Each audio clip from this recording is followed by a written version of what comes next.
ஒரு நாள் பசியில் தவித்த நரி ஒன்று திடீரென்று ஒரு எலும்புத் துண்டை கண்டுபிடித்தது. ஆஹா, இன்று வயிறு நிறையும் என்று மகிழ்ச்சியுடன் அதை வாயில் வைத்துக் கொண்டது. அந்த எலும்பை காப்பாத்திக்கிட்டு ஒரு ஆற்றை கடக்க நரி முயன்றபோது நீரின் மேலே அதன் நிழல் தெரிந்தது. நரிக்கு அது புரியவில்லை. என்னடா இது, இன்னொரு பெரிய எலும்பு என்று நினைத்தது. இதையும் எடுத்துக்கிட்டா இன்னும் சந்தோஷம்தானே என்ற ஆசை மனசுக்குள்ள ஊர்ந்தது.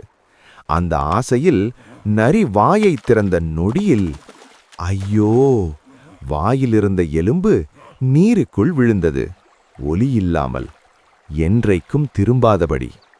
நரி நின்றது வெறுமையான வாயோடு, வெறுமையான மனசோடு. தேவையில்லாத பேராசை இருப்பதையும் பறிக்கும். பேராசை பெருநஷ்டம்.